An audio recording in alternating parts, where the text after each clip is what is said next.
Pemirsa, Dinas Pendidikan Banjarmasin wacananya akan memindahkan sementara peserta didik dan pengajar di SD Negeri Mawar 7 Banjarmasin ke SD Negeri Mawar 2, SD Negeri Mawar 4, SD Negeri Mawar 6, dan SD Negeri Mawar 8, serta SD Negeri Teluk Dalam 10 Banjarmasin. Namun wacana pemindahan peserta didik ke sekolah lain ini dianggap sangat memberatkan pihak sekolah lantaran jarak peserta didik ke sekolah-sekolah tersebut cukup jauh.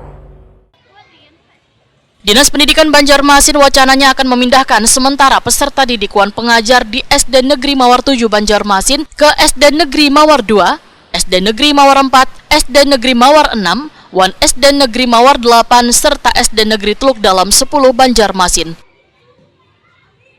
Pemindahan sementara peserta didik ini untuk menindaklanjuti surat rekomendasi dari Dinas PUPR Banjarmasin tertanggal 29 Agustus 2024 karena hasil analisa yang dilakukan bidang pengawasan bangunan wan bidang cipta karya Dinas PUPR Banjarmasin pada 19 Agustus, bangunan SD Negeri Mawar 7 Banjarmasin sudah kada layak huni wan harus direhab total dikarenakan kerusakan bagian pondasi bangunan mencapai 68%.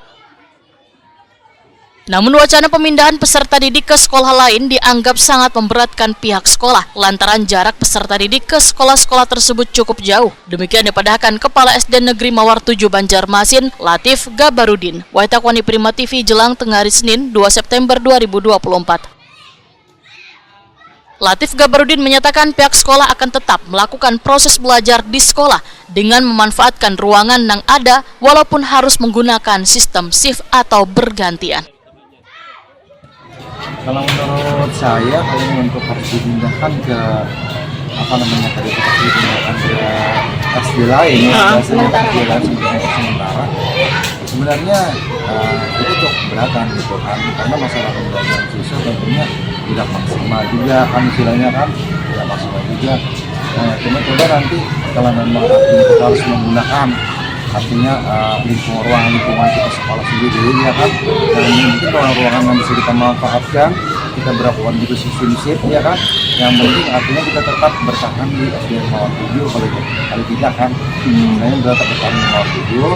Nah, soalnya karena untuk jarak juga mereka cukup lumayan jauh kan, kalau harus ke dalam berapa sih? Udah 10, Mawar 2, 48 lumayan, karena kan rata-rata siswa itu rata-rata zonanya artinya untuk alamatnya sih dekat-dekat sekolah di sini aja gitu.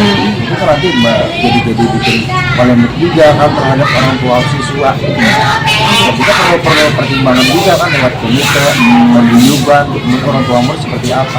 Nah jadi Bapak tidak bisa memutuskan harus namanya dipindahkan atau dialihkan segalanya. Itu kan rencana seperti itu. Hingga kini aktivitas belajar mengajar di SD Negeri Mawar 7 Banjarmasin masih tetap berlangsung nang kaya biasa. Sejumlah ruang kelas baik di lantai bawah maupun lantai 2 masih dipergunakan peserta didik. Hanya ada sebagian peserta didik yang melakukan belajar mengajar menggunakan ruang UKS wan musola.